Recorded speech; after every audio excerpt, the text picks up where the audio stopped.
I didn't want Zod to just be a villain because you want your villain to be relatable, but he's not written that way either. He's not just a villain. He has a point of view that's pretty solid. You know, he has a pretty, what motivates him to do the things he does in the movie are completely within the morality of his point of view. You know, he, like Superman, hopefully the audience would be like, I guess if I were him, I might do the same thing.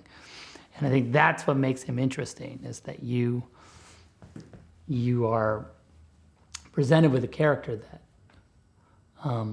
really, from his point of view, is striving to do the right thing. You know, but it just happens to be a kind of slightly broken point of view.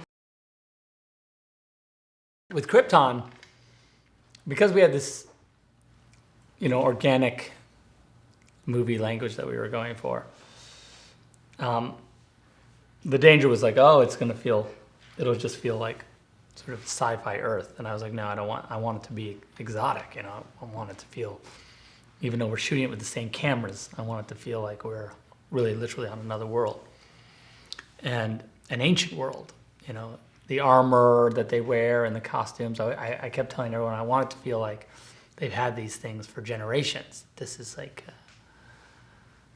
an ancient culture that has kind of been without progress for a long time. They're kind of stuck in a rut for, you know, protocols and councils and all that stuff is kind of slowing them from, you know, making progress. But they've kind of reached a place where progress is not that big of a deal. And so, yeah, that was kind of our approach to Krypton. You want Zod to be like every character, I guess, but you want, for these super iconographic characters, you really want to believe them, you know? And I think that's the thing that Michael really, for me, every time I'd watch him do his thing, it was always about like, wow, okay, that's real, like that's happening. And I think that in such an abstract and surreal environment, and with such an abstract and surreal character as General Zod from the planet Krypton, you know, it sounds hard when you say it that way, but he took all of that made it better and then gave it back. I wanted that experience of being out there on location to influence everything. Henry, all of us, design, not be, you know, corralled into shooting one little corner of the set because there was nothing else to film.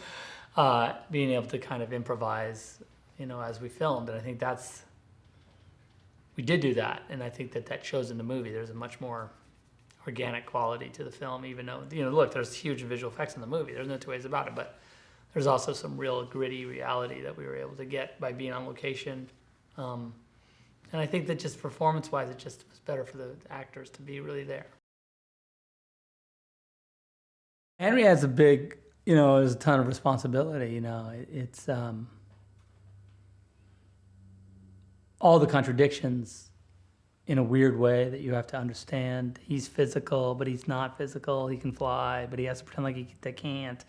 You know, he has, you know, all the things he can do that he has to keep sort of inside, you know, but also doesn't resent that, and he's okay with it, even though he's been sort of persecuted by the human race. He still finds good in them, you know, all those things. That he absorbed that and loved it, you know, in a way that I think allows this Superman to be really relatable.